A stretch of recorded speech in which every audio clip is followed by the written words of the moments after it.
صاحب آپ سے پہلے بھی یہ سوال کیا تھا کہ اللہ تعالیٰ نے قرب قیامت کے لیے حضرت عیسیٰ کو کیوں منتخب کیا، اس کی کیا حکمت ہے؟ حضرت عیسیٰ علیہ دیکھو، پیغمبروں کو جو معجزے ملتے ہیں وہ اسی زمانے کے حساب سے ملتے ہیں. ہمارے نبی کا معجزہ قرآن، بلاغت، کیونکہ نبی کے دور میں فصاحت و بلاغت بہت تھی، شاعری بہت تھی نا، تو عرب بلاغت سمجھ سکتے تھے کہ فصاحت و بلاغت کسے کہتے ہیں. لہذا اللہ نے قرآن نازل کر کے چیلنج کیا کہ ایسا کلام لے کر آؤ. تو چیلنج یہ تھا کہ انہوں نے تو کسی مدرسے میں ایک دن بھی نہیں پڑھا اور یہ تم سے بھی زیادہ بلیغ کلام پیش کر رہے ہیں. تو عرب کی سمجھ میں آ گیا یار، یہ وہ خود شاعر تھے نا، انہوں نے گواہی دی بھائی یہ انسان کا کلام نہیں ہو سکتا. کسی اور کے سامنے پیش کیا جاتا، اس بیچارے کو بلاغت کا کیا پتا کہ بلاغت کیا ہوتی ہے.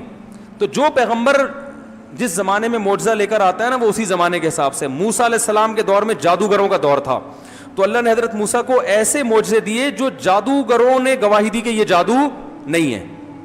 جادوگروں کا دور تھا نا، سانپ بنانا، یہ کرنا. تو اللہ نے موسیٰ علیہ السلام کو کہا لاٹھی سے سانپ بناؤ. جادوگر حیران ہو گئے، یار ہم جو رسی سے سانپ بناتے ہیں وہ تو دیکھنے میں سانپ ہوتا ہے، حقیقت میں نہیں بنتا، یہ تو واقعی لاٹھی سے کیا بنا رہے ہیں، سانپ. ایمان لے آئے سارے کے سارے. تو ان کے لیے جادو اور معجزے میں فرق کرنا کیا تھا؟ آسان. جس کو جادو کا نہیں پتا اس کے لیے جادو اور معجزے میں فرق کرنا، بولو بھائی، مشکل. تو اس لیے اللہ نے موسیٰ علیہ السلام کو ایسے معجزے دیے جو اس زمانے کے لحاظ سے بہترین تھے. تو حضرت عیسیٰ جو قرب قیامت میں نازل ہوں گے، اس کی ایک حکمت یہ بھی بیان کی جاتی ہے کہ قرب قیامت میں سائنس اور ٹیکنالوجی اپنی عروج پر ہوگی، انتہا پر ہوگی. سمجھ رہے ہو نا؟ اور میڈیکل سائنس انتہا پر ہوگی. اور میڈیکل سائنس یہ بات مانتی ہے کہ کچھ بھی کر لو، مردے کو زندہ، بولو بھائی، نہیں کیا جا سکتا.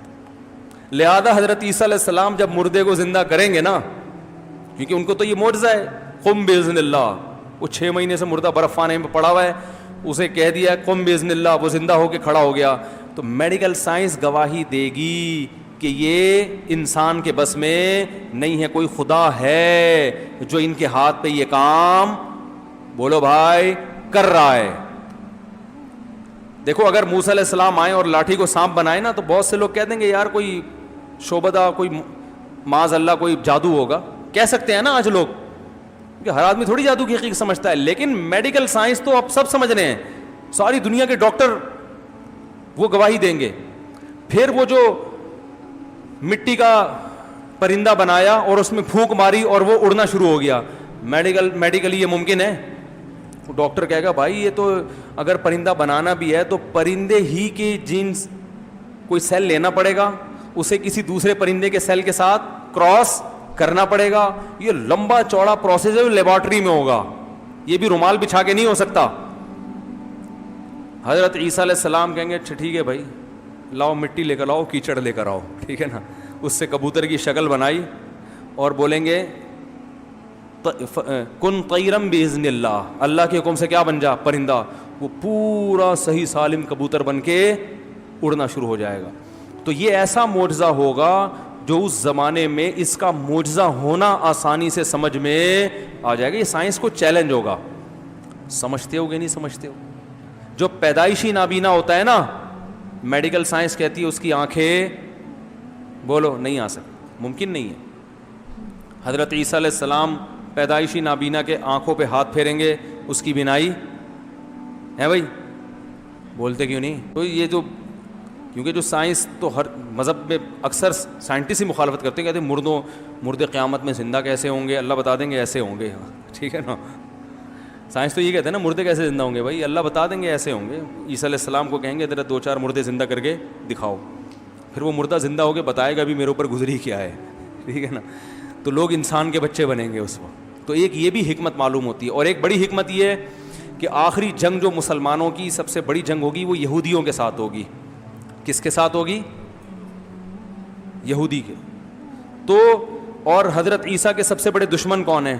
یہودی، جن کا یہ دعویٰ ہے کہ ہم نے حضرت عیسیٰ کو قتل کیا تھا. تو اللہ یہودیوں میں جو اسلام قبول نہیں کریں گے انہیں حضرت عیسیٰ کے ذریعے مار پڑوائیں گے، حضرت عیسیٰ کے ذریعے، تاکہ انہوں نے حضرت عیسیٰ کے ساتھ جو ظلم کرنے کی کوشش کی تھی اس ظلم کا حضرت عیسیٰ ہی کے ہاتھوں ان سے انتقام لیا جا سکے. سمجھتے ہو؟ اور تیسرا مسئلہ تیسرا اس لیے کہ ہمارے ہاں جو لبرل لوگ ہیں جو کہتے ہیں حضرت عیسیٰ آسمانوں پہ زندہ نہیں ہے, جو جغامدی صاحب جیسے لوگ, اللہ ان کے بارے میں بھی بتا دے گا. حضرت عیسیٰ جب نازل ہوں گے نا تو وہ بھی بتا دیں گے کہ دین مولویوں سے سیکھا کرو, پروفیسروں سے بولو بھائی نہیں سی. جب وہ آئیں گے نا قرب قیامت میں تو خود بتا دیں گے دیکھو میں آسمانوں پہ زندہ تھا اور غامدی صاحب کے جتنے کلپ تھے وہ سارے کیا ہو گئے, جھوٹے ہو گئے. تو اب میں جب دنیا سے جاؤں گا تو آئندہ خیال کرنا بیانات علماء کے سننے ہیں, لبرل ٹائپ کے پروفیسروں کے بولو نہیں سن. یہ بھی ایک وجہ حضرت عیسیٰ علیہ السلام کو واپس لانے کی.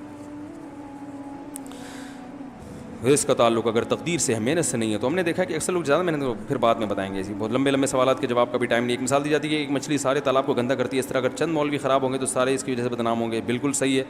لوگ کیا کرتے ہیں, ایک دو مولوانا کو غلط دیکھا تو سارے مولویوں کو برا بھلا کہنا شروع کر دیا. ایسا تھوڑی ہے بھائی, ہر فیلڈ میں اچھے بھی ہوتے ہیں برے بھی ہوتے ہیں.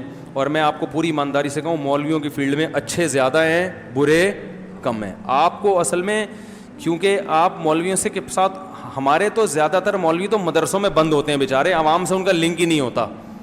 تو جن کا لنک ہوتا ہے وہ ان کو دیکھ رہے ہوتے ہیں آپ, صحیح ہے نا. تو ہم تو علماء کے ساتھ اٹھے بیٹھے ہیں, اللہ کا شکر ہے. ہم نے تو زیادہ تر کو کیا دیکھا ہے, اچھا ہی دیکھا ہے, سخی دیکھا ہے. گناہوں سے خامیاں ہر ایک میں ہوتی ہیں, پورا صحیح دنیا میں کوئی بھی نہیں ہوتا, لیکن خیر الحمدللہ غالب ہے.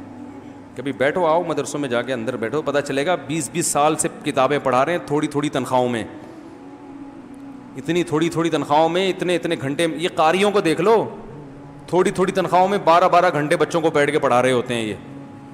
یہ بڑی محنتیں ہیں.